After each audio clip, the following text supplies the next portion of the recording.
Hello, I'm Hal Lublin. And I'm Mark Gagliardi. Since the dawn of humanity, one issue has gone unsettled. With the fate of the world in the balance, we're here to settle, once and for all, Best Parody Movie. That's right. Don't worry, everyone. We got this. Podcasts should have a theme song. Podcasts should not have a theme song. Yes, they should. No, they shouldn't. They sound good. Yeah, but people are just going to skip past it. You know what? You're right. We got this. Okay, now. Okay, now. Now? Are we rolling? We're rolling. Okay. Hold on, let me put this coaster next to my can of soda. He's at my house. We're recording this at my apartment. My spacious one-bedroom house. My house that shares walls with a whole bunch of other houses. That's Paul Sabourin. Heis. More than one house? Heis. Yeah. Heis. Yeah. And I put out coasters for everybody for their drinks. And Mark joked, like, I don't use coasters, which is not true. No, I always use coasters. I always use coasters. But then I look over and I see the can of Minute Maid Light Lemonade just sitting on this lovely mid-century table. Oh, I didn't mean to. It was I'm sorry. Well, I'm the worst. Nice buzz marketing for Minute Maid Light Lemonade. Yeah, really. Minute Maid Light Lemonade, only 5 calories. Won't leave a ring on your wooden table. Right. Paul Sabourin, welcome back. Hello. Paul Sabourin's here? Hello, Hal and Mark. I was wondering. I'm right if here, this was Mark. Sitting across from me at It's the table. me. You're in L.A. I am. We get so excited every time you come to L.A. I get excited too. It's wonderful. It's always a treat to see you. I'm going to take a little picture right now. Take a picture. That I will post of your two smiling faces that I get to look at. So we have to smile for the while picture? we record this. Just be excited. Hey, Paul's here. Yay! Hey! All right. I don't know if you really took a picture. That was too fast. Are you that? You'll you have never two tell. Kids. Yeah. I do. You have two kids, so you've got to be lightning fast with a phone picture. Well, they're also 21 and 17, so it's Sure. not like they're. Phone pictures have been around for a while. Yeah, I suppose that's true. Yeah. I've had some practice. Yeah. You've spent years pulling out a phone Yes. going, boom, photo taken. Yep. Like, jeez, that was fast. Blurry photo taken. Blurry photo taken. Oh God, we can't miss this moment. I'm going to remember this forever. And then you look at it later and you're like, was there a tornado happening when I took Both of your children are Bigfoot collectively, right? Yeah. You're always just catching grainy pictures of them in the woods. between the one's on the other shoulders as Bigfoot. Yeah, of course. That's how they snuck in to see Black Panther. Yeah. because one of them was still 17 at the time. And Yeah. or 16 at the time. Have you seen that? The Black Panther? No, Yeah, it's the a great picture movie. of the two kids where one sat on the other's shoulders. Oh, with a to trench actually coat, get into to a actually movie? get into They Black actually Panther. did it Somebody- work? No, If I was working in a movie theater and two kids in a trench coat You would came laugh, up yeah. to buy an R-rated movie ticket, I would, not only would I love that and sell them a ticket, I would never let on that they were anything other than a full-grown adult human. But So that inside you'd when be they all- got inside, they were like, I can't believe that worked. well, sir, enjoy your film. Yeah, sir, enjoy your film. Say if you're looking for something to do after, there's a lovely cigar bar just down the street that's just opened up. They cater to proper gentlemen like you. Oh, thanks. I'll check it out. Oh goodness. There's a bookstore also next door to it that sells pornography that you are also legally entitled Legally to old purchase. enough. Would you like to buy a lottery ticket? We sell those here now We at the do. movie theater. Yeah, we do car rentals as well. You seem old enough for that. Yeah, you seem 25. Hello, Hi, Florida. Paul. Hello, Mark and Hal. This subject, which you heard at the beginning, is best parody film. Was suggested by George Raimondi. Hello, George, and thank you. This is. I'm going to go out on a limb here and say that this is a topic that all three of us can speak pretty well on. We think seem like so. guys that grew up on these movies. Yeah, we're of the proper age. Right. For the golden age of The parody golden age of the films. parody film. True. And we've been here for the dark ages that followed. Yes, we have. Unfortunately, the pendulum doth swing. Here's hoping there's a renaissance coming soon, and some modern day Medici is going to pay a modern day Leonardo a lot of money to make a parody of. Hey, you like it a space movie? You make it one like that, but make it funny. I think That is Here's so a sack racist. of coins. You go make it a movie. Sack of coins. when each of you saw that this was going to be, and you selected this is one of the I did. topics you selected. Did each of you have, and don't say it out loud, but I had a movie in mind immediately when I saw that appear. I was like, oh, it's blank. Well, I did, of course. I had the correct answer in my brain. Still have the correct answer, but then I looked at the list and I was like, I feel like I know who's going to duke it out for 1 and 2. I thought I had it before I started compiling a list. Yeah. And once I compiled the list, I still honestly don't know what my answer is going to be in the next 45 to 60 minutes. Okay. I have that. I have a couple top guesses, but so let's if I may. Yeah, please. I will say this. Yeah. But Paul put together the PowerPoint, not PowerPoint. And he did an impression of you digging into the research by saying, "If I may." That's one of your catchphrases. Wait, was that a? No, it's not intentional. Was that an impression? Really? Oh, that is. Wait, what? You always say that. Subconscious gags. You go, gentlemen, if I may. And then you go into whatever. If I say that on every episode, then we need to have more women on this show. That is true. 100%. We need to have more women on this show. But you do say, not even the gentleman. You just say, if I may. All right. If I may. Well, yep. Well, we only picked this topic a few days ago, and I realized, it's not a finite one like, best of 6 things or best one or the other. So, I wanted to compile a list, to pick from so that we weren't just trying to pull dumb ideas out of the air. Right. And that made me think a step further than that. Well, okay, what constitutes a parody movie? What's parody versus something else like pastiche? Right. What do you think? I think a parody movie, for my criteria in building this list, was parody movie takes either a specific film or specific genre, presents a number of its tropes, for the purposes of comedy. Yes, I agree with you 100%. I would define it the exact same way. I would too, 100%. And there are a couple of movies on this list that I'm seeing that I will argue on whether or not they are.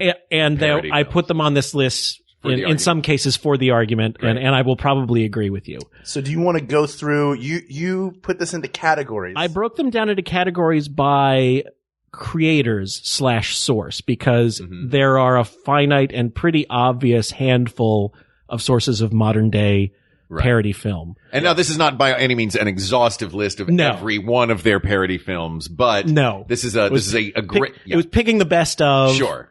You're picking who's going to the playoffs this season. Yeah, exactly. And I don't think anyone could argue that the sort of the source of modern day parody comedies comes from the work of Zucker, Abrams, and Zucker. Absolutely. Yeah. But also, I appreciate that on this list you don't have Hot Shots Part 2. Yeah. Airplane 2 is actually pretty good. Airplane 2 is pretty good. But in looking over the list, one of the rules I ended up writing for myself was, because it's a truism more than a rule, is no sequel to a parody film is funnier than the original parody film. True. And thereby, by definition, won't be best parody film.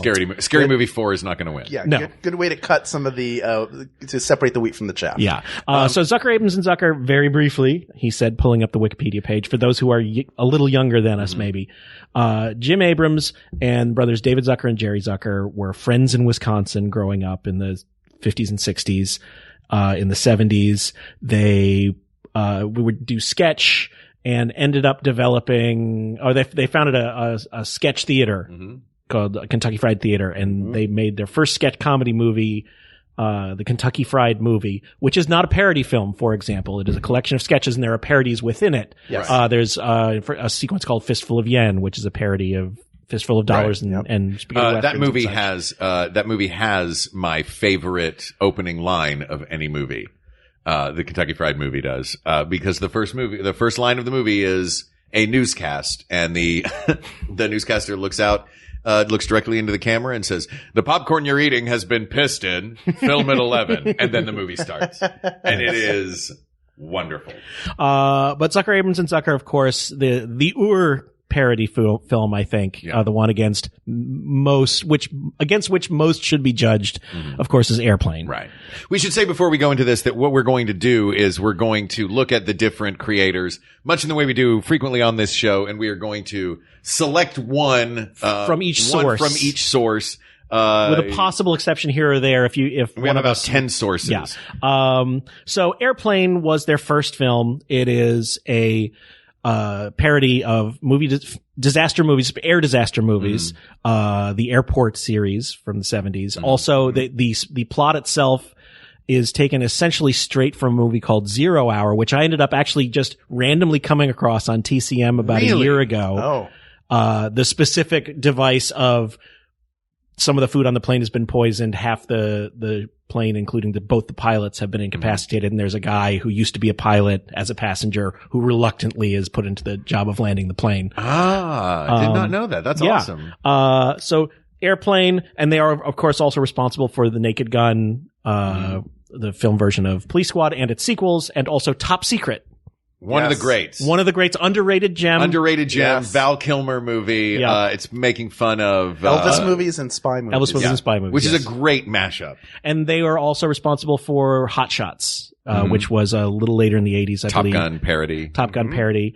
We can talk about those a little bit, or we can just say, obviously, Airplane is the one that's going to win this category, but let's discuss why, maybe. Let's talk about the Zucker brothers. Hold on a second. What? You think it's not Airplane in this category? I think it could be Top Secret. You're an idiot. I think Top Secret, I top love to you. bottom, is might be a funnier movie, and maybe avoids. Look, they're both going to be problematic. Yeah. And as the Zaz team moved forward in time, they certainly their political ideologies came through a bit. At least one of the brothers. One of the brothers is brothers. a conservative. Yeah, who did An American Carol, which is Right. another parody film that wouldn't Yeah. even make this list because it's Pretty funny. terrible. Yeah.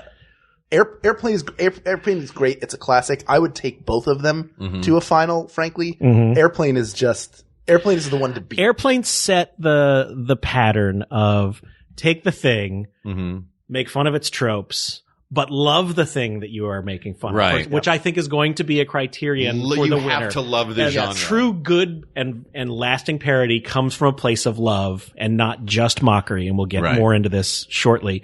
And it also set the pattern of the rapid fire joke machine. Yes. And also the setting of the reality that is not within the same reality that the source material had, or reality itself has. It's Robert Hayes turning. Robert Hayes? Yes. It's Robert Hayes turning the camera and directly into the lens saying, "What a pisser." Or it's, in Top Secret, it's, one of the characters just drinking gasoline because he's just the toughest guy. Chocolate Mousse. Yeah, chocolate mousse.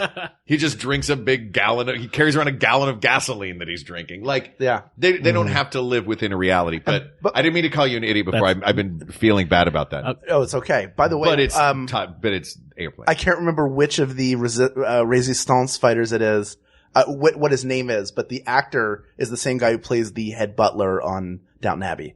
So the same actor. Right. His name is escaping me right now. He's a fantastic actor. For those who don't know Top Secret, it is basically this American pop star infiltrates a French resistance against. Well, he's Val Kilmer is Nick Rivers, who's like an opera singer. Is unable to make a cultural. I was going to try to give the short version. It's in East Germany, so he's brought in instead. In scene one, right? Yeah. Okay. No. Hold on. But from where you were, scene 1A. He's fighting. The point I was fighting the Germans, communist Germans. Right. The point I was making is that all of the characters, we were like Chocolate Mousse, or I don't remember his name. It was all of these French resistance names for all the characters, and they were Soufflé was one. Yeah. Are you pulling up the list of them? I am. Hold on. Chocolate Mousse was, of course, the black one. Yes. Who drank the gasoline. Who drank gasoline. Yeah. Anyway, it's a very, very funny. I know you. Yeah. Why do you think that this is like? I think rivaling Airplane. The reason why I think it's maybe a little more of an achievement is because it manages to deftly parody two different genres of film at once, and hits the right notes for each one,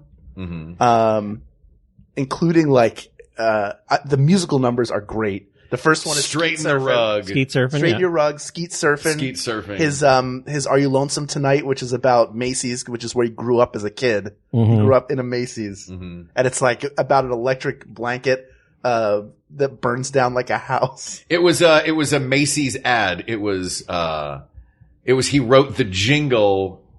He wrote a jingle for Macy's. Right. And it was, "Are you lonesome tonight?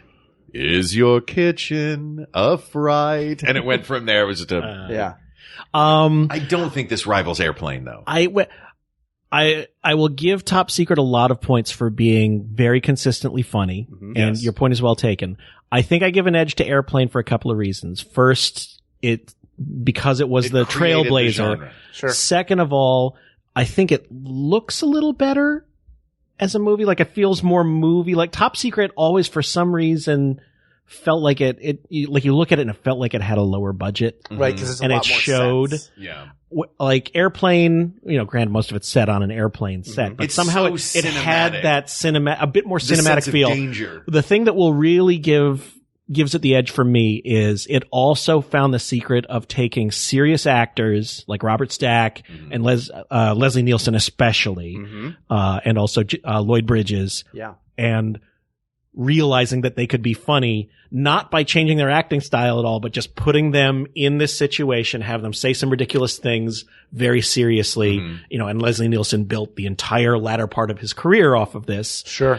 Which, for better or ill, but like, I think that was an important enough discovery, I guess, for the parody genre. Like, well, you did have, and it was repeated again, Omar Sharif, and who else was in Top Secret? I remember Omar Sharif was in Top Secret and was very funny. Yeah. Peter Cushing's in there. Peter Cushing. Bookstore guy. That's right. And he's holding a magnifying glass up, and then you just realize it's a regular It's just glass. his eye, He's just got a giant part of his face. That scene is that would put Top Secret, that scene puts Top Secret in the pantheon for me. Because it's filmed, it's supposed to be Swedish. Swedish sounds like English backwards. Oh yeah. So they filmed the whole scene backwards. Yeah, that is a tremendous achievement. It is an incredible achievement for that too. But I have to. I mean, it's got to be Airplane. But they say the lines in English, so everything they're doing works when you roll the film back. But it sounds like gibberish. Yes. Yeah. When they speak. Yeah. It sounds like Swedish.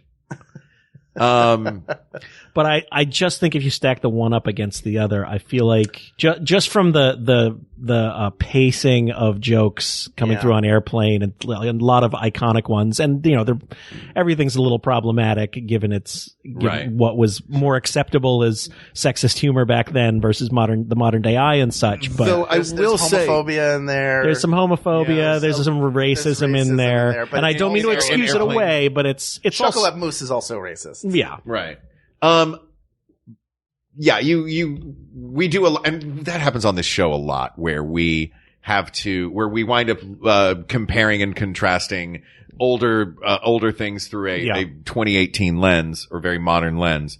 That said, there is, I think, a bit of, I don't think any of it was mean spirited in that it's the same, in the same way that Andrew Dice Clay had his motto of, for better or for worse, and whether these were executed successfully, is arguable. Right. But, the motto of offend no one by offending everyone.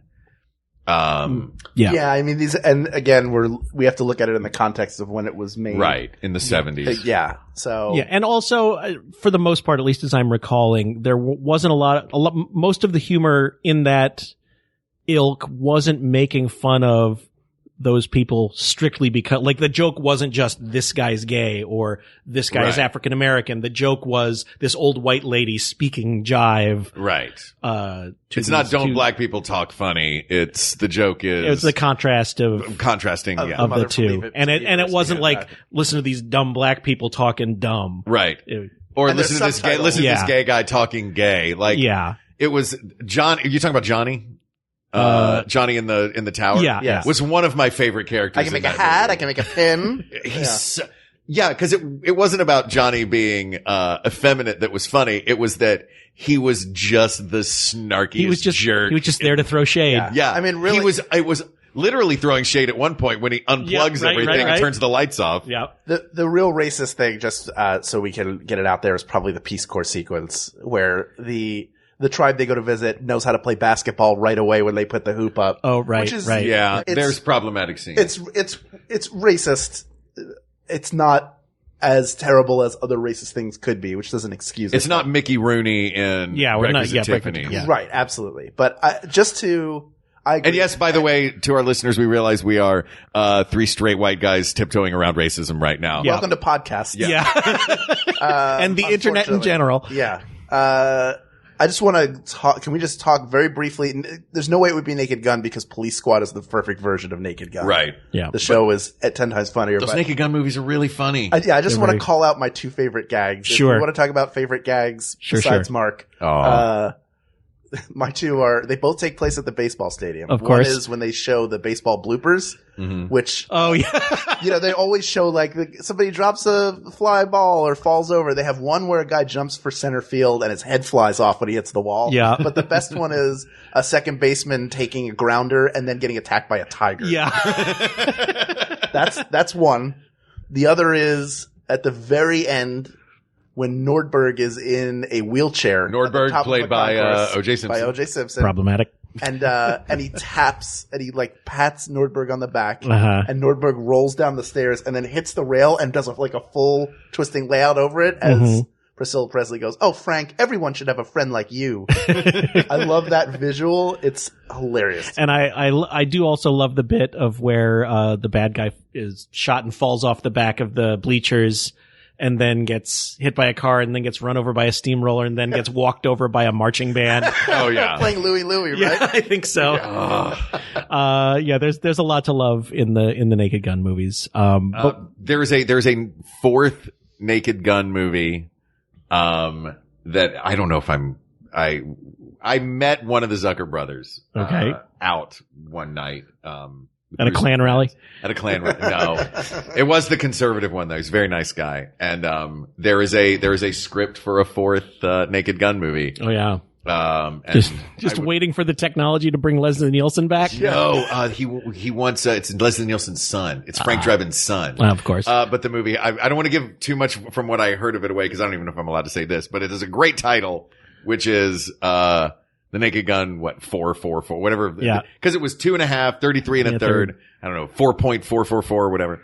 Then the Naked Gun 4, Nordberg Did It is the, is the name of the movie.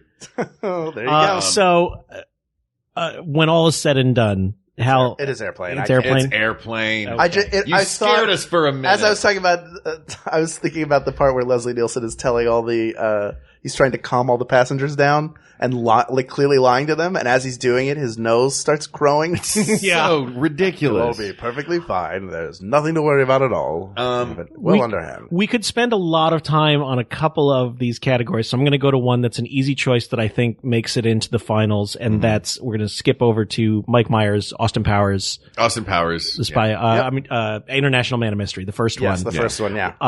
Arguments could be made that The Spy Who Shagged Me and Goldmember are better. Those arguments would be wrong. Yeah, who would argue that? The Spy Who Shagged Me was a lot of fun. Had a great soundtrack. The visit to England, the mod, all the mod stuff was great. And they all have very funny parts. Yes. But the original Austin Powers. I think the original one. Got work, but the first one is. And again, just the fact, the way it came kind of out of nowhere, unexpected. I think, it was Mike Myers at his funniest and least irritating. Yeah. Yeah. Because when his head can't fit through a door, his movies get worse. Yeah. Right. And he was coming off of a couple of down, Wayne's World 2 wasn't as good as Wayne's World 1. Right. So I Married an Axe Murderer had bombed. So he wasn't really anybody. Yeah. He wasn't the huge star he had been 3-4 years before that. And that movie, I remember seeing posters for it in Syracuse. So I was in college when it came out, and I would look at it and go, "Is this fake? This can't be an actual movie." And the movie came out, and it was brilliant. Yeah. And then, and the other thing that I find interesting about that movie is it is a parody partly of James Bond movies and spy thrillers of the 60s and 70s, but as much a parody as well of films that already were kind of parodies, like Our Man Flint, which starred James Coburn, which was kind of it in itself was a parody of the Sean Connery James Bond era from back in the 60s. Right. And in one degree, it's sort of a hat on a hat, but it's so lovingly done and well executed. I think it belongs up there. So let me, since we moved to Mike Myers now, we've covered the Zucker brothers. I'd like to just go over for our listeners what the other categories that we have are, so that so they know what we're going to be going through. Yeah. We've talked about Abrams Zucker. Yep. We've talked about Mike Myers. We've also got, I'm going to get back to one of these. We've got Mel Brooks. Yep, of course. Christopher Guest. And the Christopher Guest verse, shall we say. The Christopher Guest verse. The Cornetto trilogy. Shaun of the Dead, Hot Fuzz, and World's End. The Wayans verse. Scary Movie, I'm Gonna Get You Sucker, and Don't Be a Menace to South Central while drinking your juice in the hood. Trey Parker and Matt Stone. with Team America and basketball. And then, we have, Friedberg and Seltzer who made, some. Yeah, I put that in there not because we think any of them are good, but mostly to call them out, because they're really not, parody can come out of a place of love and appreciation for what you're doing. And then, their version of parody is really more just sort of references and disdain for the, what's really popular? What can we churn out a movie about? Oh, I don't know, the Twilight books. Okay. Was Not Another Teen Movie the first one that they did? I don't know if they, or was that Wayne's first? No, I don't know that Not Another Teen Movie was them. I think that was created by somebody else, but it was in that same thing. Genre and era. And then we have a category of wild cards, as well. Now, I skipped one of the categories on here. Yes, you did. I did, because I want to talk to you about this. You have listed, defend these as parody movies. Monty Python's Holy Grail and Life of Brian. I put them in there partly because as I started my search, there was an IMDb list that somebody put together of best parody movies. There were several different lists like that. Sure. And in every one of those lists, Monty Python and the Holy Grail was at the top of the list. And that was what made me start to wonder, do those qualify as parodies or not? I can't think of what it's parodying. They are funny. They're Life of Brian, you could say is a parody of biblical epics. Well, that's just because it's of the location. Exactly. It's, I think when it comes down to it, while Holy Grail is you could say it's parodying, the Excalibur and Arthurian legends. Right. And such, and you could say Life of Brian is parodying biblical epics, and there certainly are parody aspects to some of the parts of it. I think the movies themselves more are comedies in similar settings to those movies. I don't think they actually count as parodies. Yeah, they're sketch shows. They're sketches. Yeah, they're sketches. All to one thing. That have a through line. That is a who, what, and where. And while I love them, and I certainly count both of those movies amongst my top 5 or 10. Oh, they're wonderful comedies. I don't think they make the cut for parody movies. No, I don't think so either. They are pastiche. They are loving allusions to and apings of particular genres and works, but I don't count them as parody. Yes, I just hid the column from this spreadsheet just to make it go away. It didn't hide on mine. It will go away. It'll go away. You refresh. You have to get on the Wi-Fi. Do you want to go through one or two more of these before we go to a break? How's timing for you guys?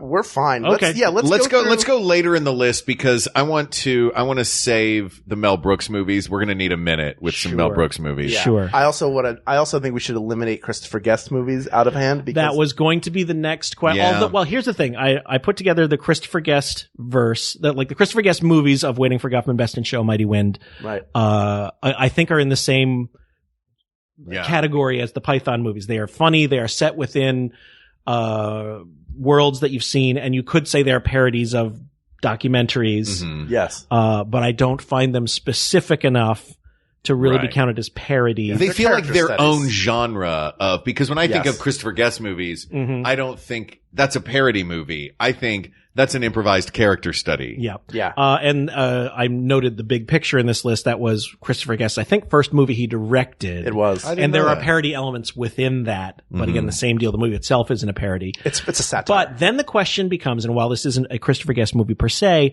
this is Spinal Tap is another one that came up very high on all of these lists. And is the closest, I would think, you could make an argument that it is a parody of rock documentaries like that I would consider leaving that in contention. I might, but at its heart I think it is more a lampooning of these type of rock groups. It's about the rockers more than the movie. It's about the characters. It's less about that it's sort of aping a particular style. Like it's not making fun of the Western. Yeah. Or even making fun of documentaries. It's using it as a character study to satirize the rock bands. Right. Are we just to play devil's advocate?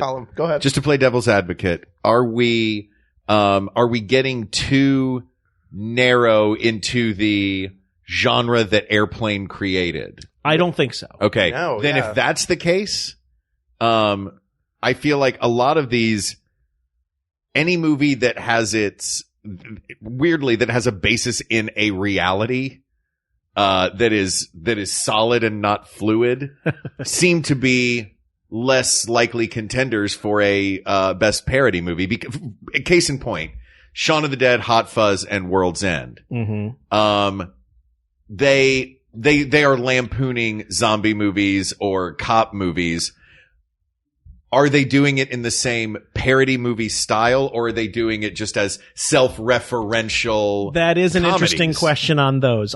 Those are a lot more problematic isn't the right word. I guess tough to call for me. Mm-hmm. They're not obvious straight ahead parodies. They certainly are loving like pastiches shooting in the gun in like the air. Hot Fuzz, I think, is the closest. That's the toughest one to call because it is at the same time a loving recreation of these action movies, but also taking all of those stereotypes and tropes and turning most of them on their heads. But then again, at the same time, by the end of the movie, they are just embracing all of the things that they were sort of turning away from and putting a spin on in the beginning. Yeah. The one thing these three films have in common, besides the fact that they're all, I think they're all modern masterpieces. Absolutely. Again, all of these movies that we're eliminating are not because they're not excellent comedies. Well, some of them. Hot Fuzz, you want to stand up for Spy Hard right now and tell us how great it is? You've got, Weird Al did the best thing about Spy Hard is Weird Al doing the opening song in the style of a James Bond You're just movie. making my argument for me. I just lay the trap out and you walk right in. Yeah.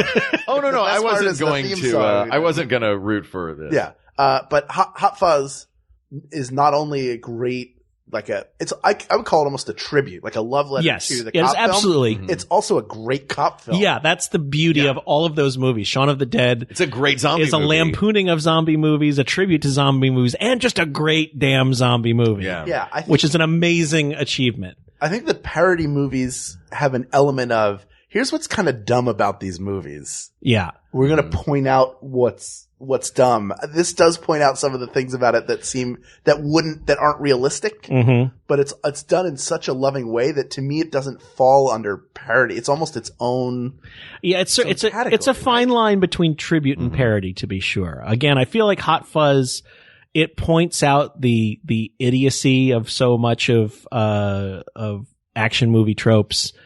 Within the text, Simon Pegg's character is basically there as Nick Frost keeps asking him, you ever, jumped sideways whilst firing a gun? And he's calling out how ridiculous and unrealistic those things are. And then they turn around and they wind up doing every single one of those things in the end of the movie, and everybody's embracing it. It's a tough call.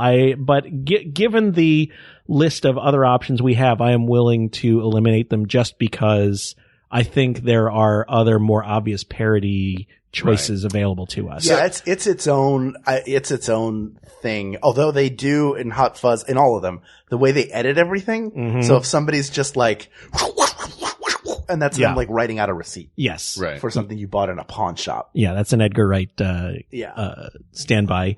Smartly edited. Like he does pick apart. It's almost a deconstruction. It's a deconstruction rather than a parody. Yeah. Is what I would say. Yeah, that's fair. And you could also say the same, while it doesn't apply here, to the TV series they all originated on, Spaced. Oh, right. Which has, again, a lot of great little parody moments within it, but much of it is just, loving tributes and deconstructions of a lot of pop culture that they and we grew up with. Right. If you have not watched Spaced, 2 seasons, very easy to watch. Go find it. Well, I feel that we have given no short shrift to any of these films. Yeah. I feel we can safely eliminate from contention the Cornetto trilogy. Yeah. Mike Myers. Well, Austin Powers. Are we holding on to Austin Powers? I think Austin Powers is close enough to a finalist. Close enough to actual lampooning and parodying. Okay. I think that counts as a finalist. But we're losing the Cornetto trilogy. We're losing Monty Python. Monty Python. Yep. Yeah. And of course, Friedberg and Seltzer, which, as we spoke of, it's, their output comes from, lazy references, no real affection for what they're lampooning, and just opportunistic churning out of, because the movies happen to have done well enough to have made money. So they just keep churning them out. And when we were talking earlier about, the Dark Ages, I'm actually not even hiding that column. I'm deleting that column. Delete that column. That is, before you do that though, those movies, should we even say the names of them? They wrote Spy Epic Hard. movie, Meet the Spartans. Disaster movie. The Starving Games. Yeah. It's not even that. They use that as the pretext, and then they just do whatever's hot. Yeah. We're gonna have a movie where everybody flosses, because flossing's hot right now. And the, the stereotype of those movies, which is essentially true, is most of their jokes are based around, hey, remember this? You know, they'd just show somebody would show up doing the Macarena, or someone would show up dressed as Britney Spears to do a one line, or, you know, it was just like, let's throw in these pop culture references, point at them, and that'll be a joke. Yeah. It's basically the Hanging at Knott's or the Bill and Ted Halloween show at Universal, where it's like, here's a ridiculous bit, and somebody from pop culture you remember from this last year is going to come on screen and fart. And that's pretty much what they do. Star Farts was actually a pretty good movie. I like that one a lot. That was Friedberg and Seltzer's lesser known work. Star Farts. All right, let's take a break. You want to take a break? We're going to take a break now. And when we come back, we are going to take a look at the Wayans-verse, Trey Parker and Matt Stone, some wild cards, and of course the work of Mel Brooks. Little Melvin Brooks. Coming up next. Hey, it's Janet Varney of the JV Club podcast, and I am so excited to be joining Maximum Fun. If you're not yet familiar with the JV Club, it's a podcast with me and some of my favorite women, and in the summer, men, as we explore the highs and lows of our terrible teenage years into our adult lessons. For example, hear about Allison Bree's humiliating moment at a gymnastics competition. Experience the shame of a knocked-out tooth with Jamila Jamil, or drop in as John Hamm imagines what would happen if Bambi met Godzilla. So join me and all my once awkward, often still awkward friends every Thursday by subscribing to the JV Club on MaximumFun.org. Hi, I'm Paula Poundstone. And I'm Adam Felber. Adam, I haven't gotten one thing done today. Well, let me see your to-do list. Well, here. Make 30-second promo for Nobody Listens to Paula Poundstone, so at least you're getting that done. Score! Except you haven't said what the show's about. We're like a comedy field guide to life, starring me and you. I give useful advice, and we have real experts to talk about things like how to keep a friend or what to do when you encounter a bear. Bully for you, but you haven't said where people can find the show. Oh, MaximumFun.org or wherever you find your podcasts. We're back. Fellas, first of all, this list is amazing. Paul, what? That's how you came in. You're like, what? You turned into Jeff Goldblum. I don't like this at all. I'm leaving. You can't leave. That door locks from the inside. What constitutes a parody? Well, guys, here's the thing about parody, Phil. It's got to be funny first. Yeah, well, hold on. First... Uncle Billy, what did you do with all the jokes, Uncle Billy? Oh, it's a pickle, George. It's a pickle. You don't understand. We're talking about bankruptcy and police and people making fun of us. All right. Enough butchering of It's a Wonderful Life. Can we do the Wayans-verse? Because it's really easy. Scary movie. I'm going to get you, sucka, and don't be a menace to South Central while drinking your juice in the hood. I will give points to I'm going to get you, sucka, which I'm going to get you, sucka is so good. A very funny blaxploitation parody. Who's the actor that comes in the platform shoes with goldfish? Oh my God. He's the pimp. The pimp. And he's wearing his platform shoes have actual goldfish tanks in them. That's the funniest thing about that movie. That and Chris Rock. Chris Rock with the get one rib. When he comes in and tries to buy one rib and then I'm hungry. He tries to convince a food service worker to sell him one rib because he's hungry and he only can afford one rib. Pour some Coke in my hand for 10 cents. Yeah. and then his last line of that scene is brilliant, which is, can you break 100? That scene is so perfect. You have the feeling he maybe did some rewriting on that scene. I'm sure, yeah. Like on the fly, just Chris Rock goofing around. I listed them mostly. I will honestly have not seen most of the movies in the Wayans-verse, but there is certainly a grand list of movies that I didn't even list here that are in that kind of Friedberg-Seltzer realm of easy Wayans brothers.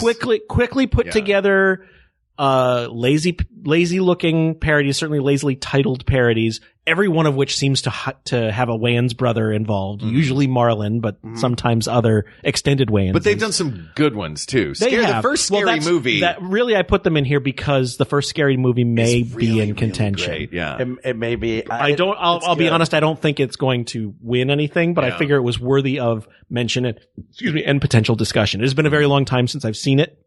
I remember being far funnier than I expected. Yeah, it's legitimately a funny movie. It walks the tightrope between an airplane type movie and a date movie type movie where they lean a little too hard in pop culture. I think I'm Gonna Get You Sucker is like a forgotten classic. I think people sleep on it. I don't think enough people remember it or have seen it. Yeah. If we ever do another one of those cinematic true crimes panel, I'm Gonna Get You Sucker. Real crime. Because real crime.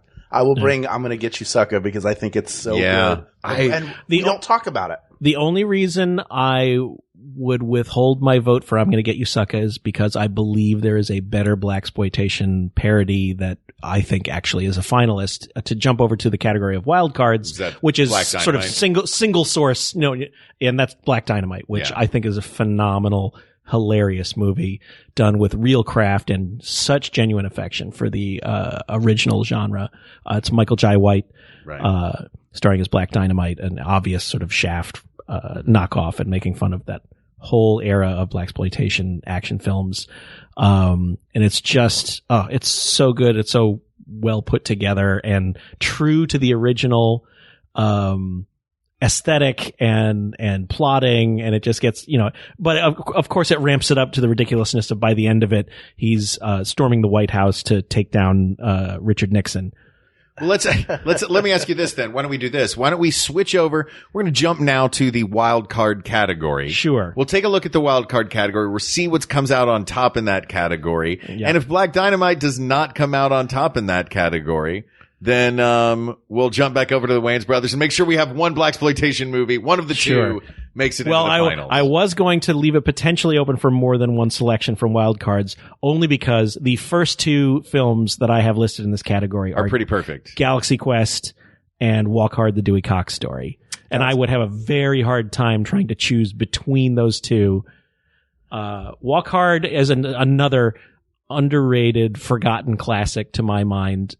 It's the performances are wonderful. The parody songs within it walk that incredible line. And I say this as a person who part of making his living is writing pastiche and parody songs. The songs walk that line of making fun of the original style, whether it's folk or rock or Beach Boys or what have I'm you. Old now and here's everything I've learned. It takes every single one of those styles, pokes fun at it, puts a twist on it, and yet they also stand up as pretty good songs on their own, which is all written by Dan Byrne. A lot of them were Dan Byrne. I think Mike Viola might have been in on some of them. I have to go back and look, but yeah, it was a combination of a number of people. I can make it easier for you between those two films. Okay. Galaxy Quest is not a parody. Galaxy Quest is satire, and it's a very specific satire of the cast and those personalities and the fandom around Star Trek in particular. But it doesn't parody a Star Trek movie. It doesn't parody the series. It obviously it does qualify in that it's made with great love. You can tell that. And it's certainly lampooning. I was thinking about that. Yeah. I'm sorry. Go ahead. Oh no, you go ahead. Yeah. I was thinking that when I looked at it, I was like, does Galaxy Quest? Basically, we keep eliminating movies, not because they're not great, but because they don't specifically fall into the criteria of a parody movie. Yeah, at least the ones we have set up. Yeah, at least to Hal. Here's your inhaler back. That's better. I should go get my actual inhaler. I don't know why I made a noise. I could just go get the actual inhaler and do it. And by the way, for those of you at home, he did, of course, make the finger movement of the inhaler. Yeah. I think it falls in the same bucket as the Cornetto films. Yeah. And that where they're great homages. It's more than parody. Yeah. You can look at it and say it's a million different things. Yeah. Parody would not even be in the top three. It has been asserted by numerous people, and it'd be tough to refute that the best Star Wars movie is Galaxy Quest. Star Trek. Or Star Trek movie is. 100%. It's pretty I great. I agree with. Maybe there's also more movies on here that again, we keep eliminating them based on them not being exact of the genre, but ones I love. I haven't watched it yet this year, but I watch it every Christmas, is Scrooged. Yeah, but that's not a parody. That's just a retelling of a version. But boy, it's good. It's not but we're not knocking this one. No, that's fine. That's fine. And also I have opinions about Scrooge, but we won't get into those now. Oh. Yeah, I listened to your Christmas movie episode with making shouts at my podcast player at the time.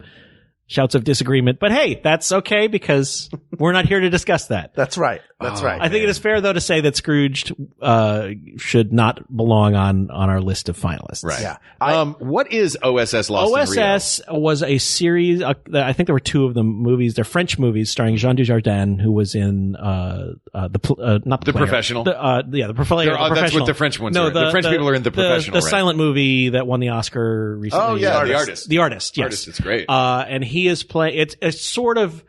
To a degree, it's in the Armand Flint in like Flint series in that it is parodying Euro spy movies of the 50s, 60s, and 70s. It's based on a lengthy series of novels from the 40s and 50s. And he's a competent womanizing spy, but he's also they describe it as he's typically French and he's always causing sort of social awkwardness because of his bravado and machismo and all of that. And they're, I think it's fair to say that they are parodies. I don't think they were going to be a finalist, but I wanted to list them to make it seem like I'm cool and smart by including foreign language movies. Now you've given me new things to see. Yeah. Other things I have not seen are either of the Flint movies, Our Men Flint, or what's the other one? In Like Flint. In Like Flint. And that came out the next year. You are not missing a whole lot, but it's just, it's interesting. They're certainly very of their time. It's a progenitor of the modern day. Parody. There are, of course, the Johnny English movies. There's a new one coming out. There is. Your mileage may vary depending on your tolerance for Rowan Atkinson. My tolerance is super high for Rowan Atkinson, so I will happily see. I think I've seen the first Johnny English. I don't think I saw is the second one Reloaded? Is that what the second? I think Johnny so. English I haven't seen the second either. It's good. It doesn't meet. It's more about how outlandish he is than a parody than a full on parody of the genre. Same problem that Spy Hard has is Leslie Nielsen got to the point, and look, it's a great back nine for his career. Mm-hmm. He made a ton of money. Yep. He became famous all over again, more so than he ever did as a dramatic actor. That took him to a new level, but he got to the point where it was him making funny faces. He wasn't playing it straight anymore. Yeah. And that's not his fault. It was doing whatever they said cut, and they were like, print, that's a wrap. Yeah. In my head canon, I consider that the flailing portion of his career. Yeah. Dracula Dead and Loving It. And for everything past that. Yes. Also on this list, we've got two other great movies, Kung Fu Hustle and Amazon Women on the Moon. Yeah, Kung Fu Hustle is a straight up parody. Stephen Chow, it's a Hong Kong film. Mm-hmm.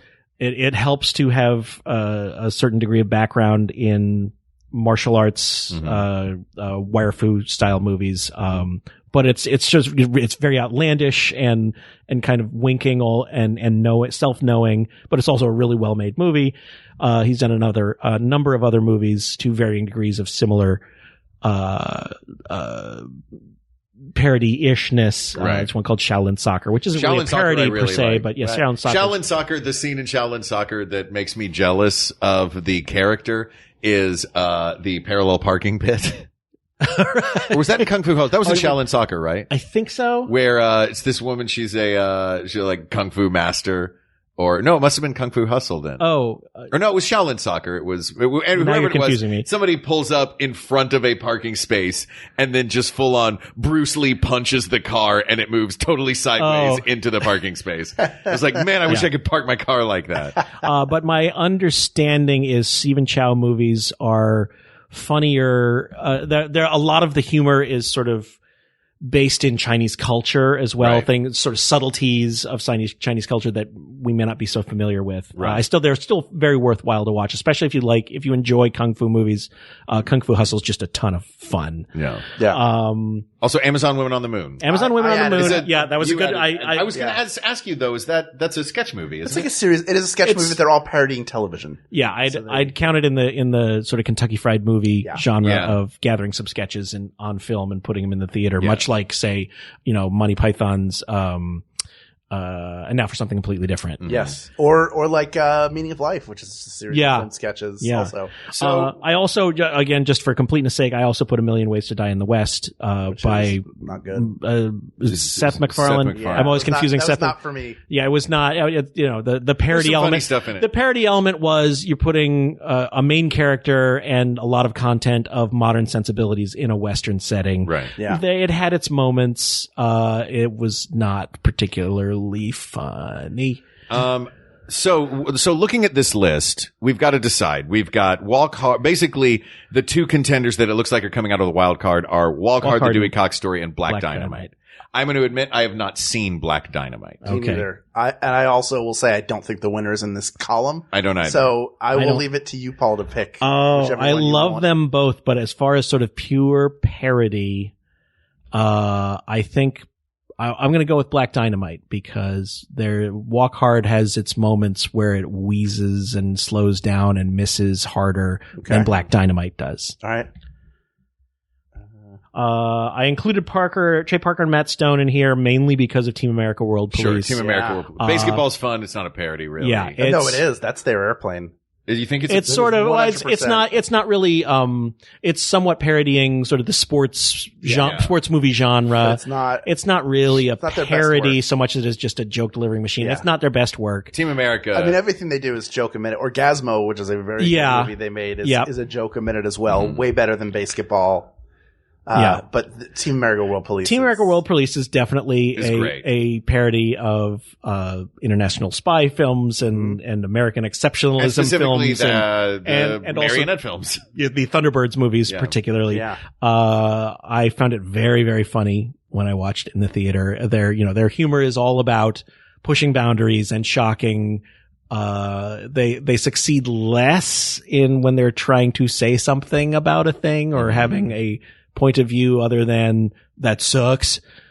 But that said, there are, some of my favorite cinematic jokes are in that movie. There is also a monologue at the end of that movie that is so good that I can barely say any words from, so I won't even bother. On this podcast. There is also a great deal of what we would probably term problematic racism in that movie. Pointed towards Kim Jong-il at the time. That's right. It was Kim Jong-il. Which we must all reckon with, those of us who found that movie funny. But it is still fair to say that there's a lot of great jokes in it. I would not consider it a finalist. Okay, so then we can outright lose lose that column. I think so. I certainly well, we're cutting swaths we could vote for one. I know it's not going to win. Right. Yeah, so let's just cut that time out at that argument.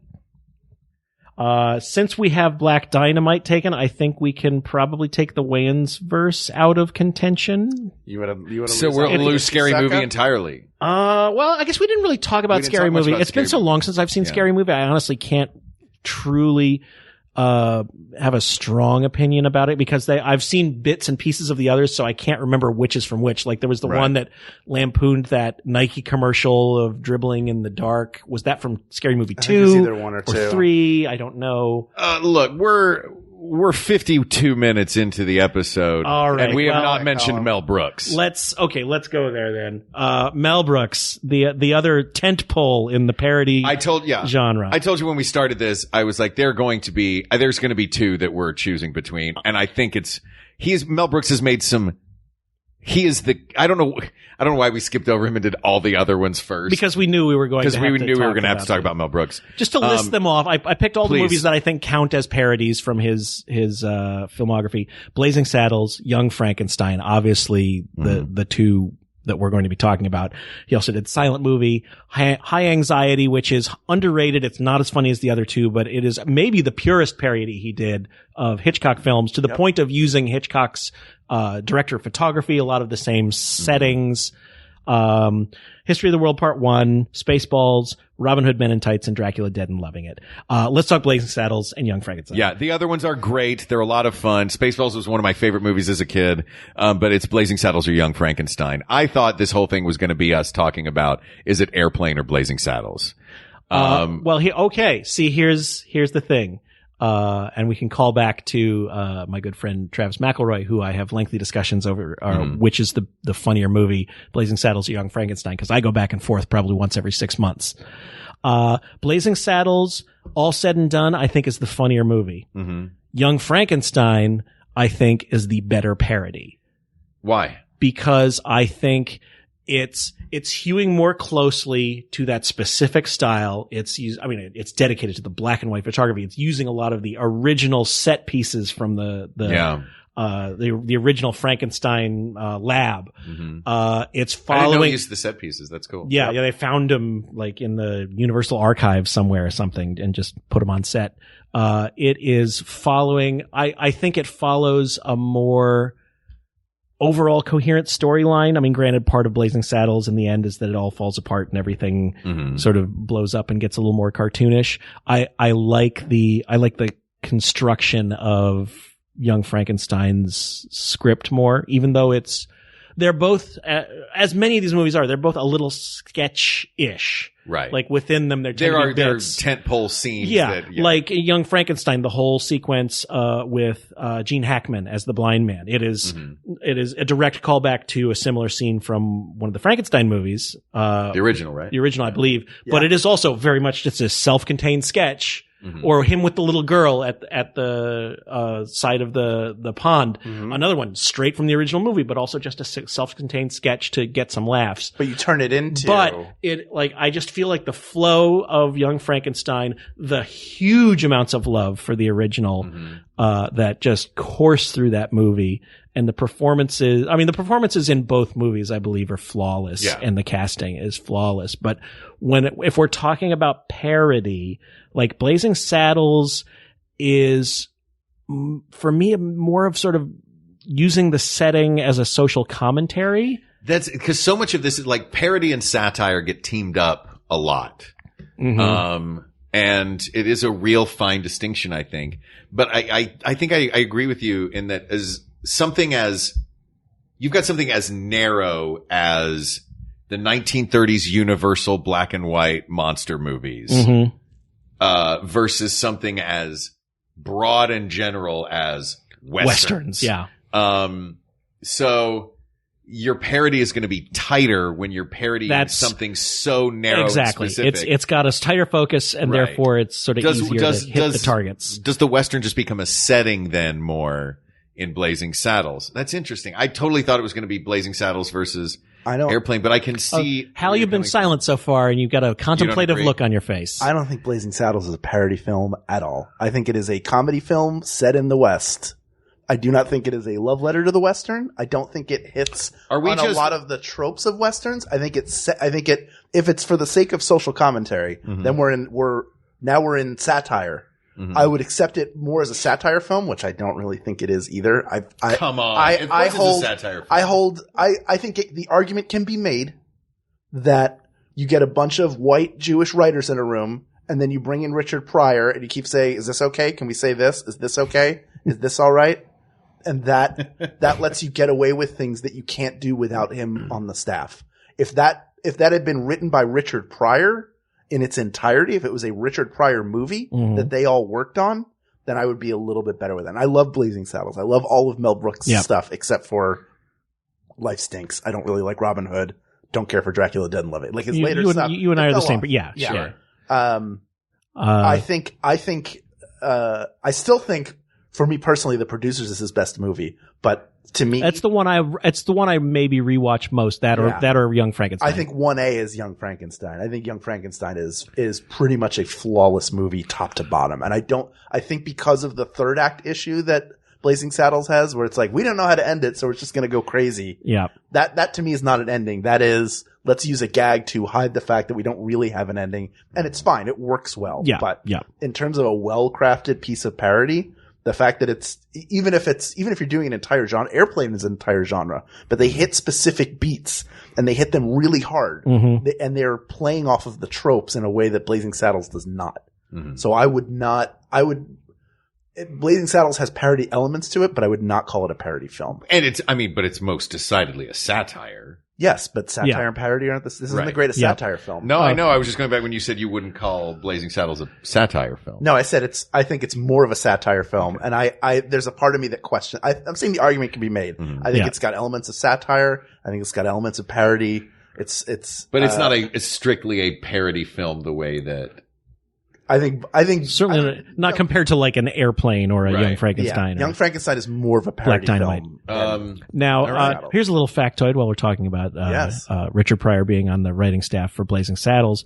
According to the commentary, he didn't actually contribute a lot, or at least directly write a lot of the openly racial jokes and content of that movie, but he did write the Mongo only pawn in Game of Life joke, that line is so funny. which is so great. All right, fellas, if I may. And one last thing, I will make a shout out, a non sequitur shout out to the fact that I believe Madeline Kahn's performance in Blazing Saddles is the greatest comedy performance set on film. Yeah, it's, oh God. That's a strong argument. That I go back and rewatch, like just that scene of her singing, Just, and I'm then tired. I'm tired, and then the scene with Cleavon Little after that. It is. Yep. She is. She's so good. She was so sublime. I miss her so very, very much. Yeah. So all of that said, I believe we come down to Young Frankenstein, right? We've come down to here are our four. We have 4 in the finals. And I'm fascinated by the 4 that are in there. Well, and it was kind of generated by the structure. The structure. We did eliminate some heavy hitters. Yeah. So the 4 in our finals are Black Dynamite, Austin Powers, the original Austin Powers, International Man of Mystery, Airplane, and Young Frankenstein. So we're going to take Austin Powers off the board at the top, right? We're going to take Austin Powers off. Love it, but it's not going to win. No, it's not going to win. And then do you want to go ahead and take Black Dynamite off the board and then Young Frankenstein? Yeah, let's do that and then just say that the greatest parody film of all time is Airplane. Do you think it can play out any other way than Airplane being I might fight hard that Young Frankenstein might beat Airplane. Airplane is very funny. You might fight hard or you're about to fight I'm hard? about to fight hard. Okay. And the only reason I'm taking Team Airplane 100%. And honestly, the only reason I'm taking Black Dynamite off the board is because neither of you have seen it, and I don't think we can make an authoritative decision. Right. So let's call it a honorable mention or a win with an asterisk if we will. Honorable mention's good. Again, both movies done with tremendous love for their source material. Mm-hmm. Both movies just gag machines. Very few misses. Mm-hmm. Airplane, as we say, has going for it that it's set the precedent of serious actors doing serious things in a funny setting. Also, more problematic humor of its time, yes, but more problematic humor. Young Frankenstein is even older than Airplane. I consider it maybe a little more evergreen. Mm-hmm. I think Young Frankenstein, it's more of a coherent actual movie. Like it feels a little bit more like movie with a lot of jokes in it as opposed to Airplane, which is joke machine that has a story running through it just to give it some direction. Although they parody a specific disaster movie. They do. And then parody every other disaster movie in that era. And then parody everything. And somehow they can, like, they parody stuff that isn't disaster movies. So really, the argument here is the shotgun approach versus the laser beam approach. Yeah, it kind of is. And, so does Young Frankenstein, which parodies mostly one thing extremely well. Yeah. Or Airplane, which parodies a great number of things very, very well, but it's a much wider spray. Here's my question. But also started the genre. I want to know, are we talking about the best parody movie or the best movie that parodies something? Because of these, Young Frankenstein is a better film all around, and it parodies something. Uh-huh. I don't even know if I would 100% refer to it as a parody film. It is the clearest. I mean, if you're going to go between Young Frankenstein and Blazing Saddles, it's definitely more of a parody. I would say Robin Hood and Men in Tights and Spaceballs are more parody films than anything else he did. And even Dracula did, and Loving It. Those are more clear parodies where it's like, we're going to make these ridiculous. The reason why I would categorize it that way and what we think of a parody film is based pretty much entirely on Airplane. That's the standard set of what is a parody movie. Airplane is a parody movie. Way, how does everything else measure up to it? I have to throw this in there at this point. I was incorrect. I looked at some dates, and we keep saying that Airplane started the genre, created this genre, which it really did, I think, if you think about parody certainly the movies, modern genre. The modern genre. Yes. But most of these Mel Brooks movies came out before that. This is true. Young Frankenstein was 74. Yeah, 72. Yeah, I was thinking as we're talking, like they set the tone of the, gag a minute, throw it all at the wall kind of parody. And maybe just because movie. that's what I think a parody movie is. It is interesting. I keep coming back now to this.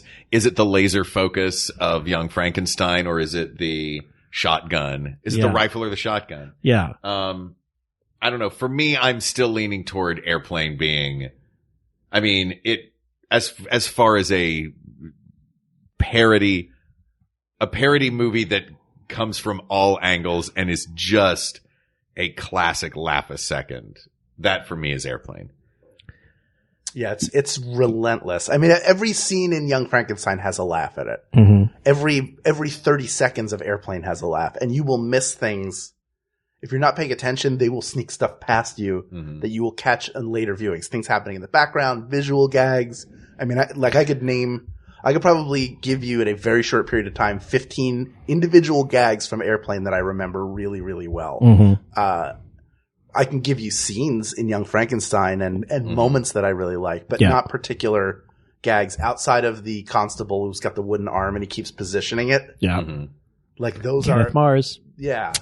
So great. So many people we lost. Thank goodness we have so much of their work dedicated to film that we can enjoy, for goodness sakes. People of the world.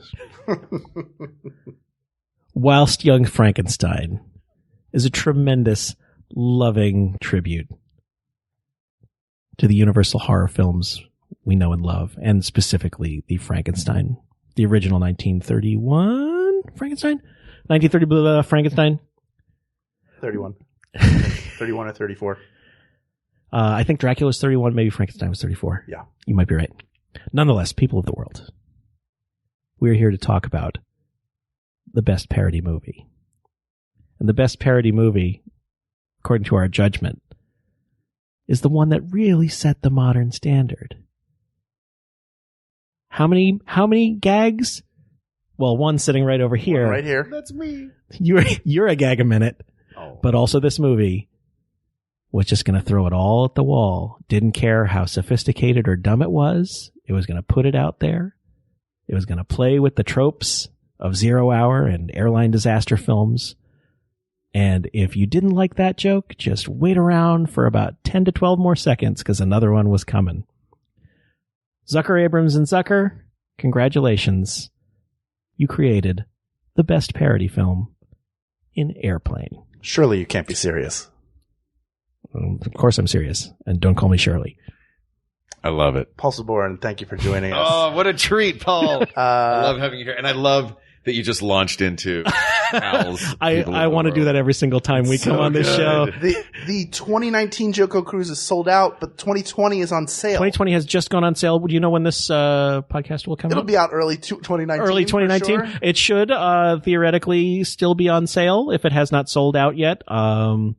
If it has, if it has, kudos if it's sold out. If it has, then hooray for me. Get a rowboat and just paddle alongside it. Because you were on the one 2 years ago. Yeah, we're going to be on the rowboat this year. We're going to be on a jump rowboat on our rowboat. Yeah. You guys are just going to be water skiing behind. We're just having a very long rope. Oh yeah, the WGT cruise is happening. Yeah. It's just the two of us in a dinghy off of San Pedro. The WGT cruise. So it's we got this Colton cruise. Just be on a couple of jet skis spinning around Marina Del Rey. Ooh, I like that. Joko Cruise is happening. 2020 will be March 7th through 14th.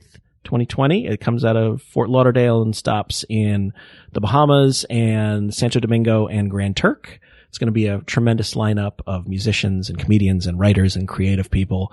It's going to be our 10th sailing of Joko Cruise. Wow. We cannot believe we've been doing this long. It will be the whole ship. It's going to be tremendous. It's nerd summer camp at sea, and you should look into it. Also, I'm part of a music comedy duo named Paul and Storm, at Paul and Storm on the various socials media. We also write for Mystery Science Theater, the second season of which is on Netflix now. We did some writing on the episodes and also wrote all of the music for this season. Some hilarious songs. Very proud, very proud of it. So check those things out. Amazing. Thank you for being here. Thank you for having me. This was awesome. I always, whenever I'm coming into town, I sort of tentative because I don't want to be that guy that's always asking to be on your podcast. We always want you on our podcast. Yeah. Okay, well, Thank open you. invitation. I'm coming back next week. Yeah. 52 weeks of Paul. Yeah. I love it. Thank you, Paul. This was super fun. This topic is discussed and closed and asked and answered. But many more topics to discuss. So please reach out to us on Twitter at We Got This Tweets, or check out the Maximum Fun subreddit, or email us at wegotThisPodcast@gmail.com, or talk parody films, share clips from your favorite parody films. Do it all at our Facebook group, facebook.com/groups/We Got This Podcast. Thank you, producer Ken Plume, researcher Kate McManus. Although for this week, guest researcher Paul Sabourin. QA engineer Jen Alba, and graphic designer Uri Kilman. And thank you, of course, to our musicians Jonathan Dinerstein and Mike Furman for our score and theme song, respectively. And to you, listening in your car or your boat or your RV or your airplane. Brought it around. Thank you. For Hal Lublin, I'm Mark Gagliardi. For Mark Gagliardi, I'm Hal Lublin. And don't worry, everybody. We got this. We got this. MaximumFun.org. Comedy and culture. Artist owned. Listener supported.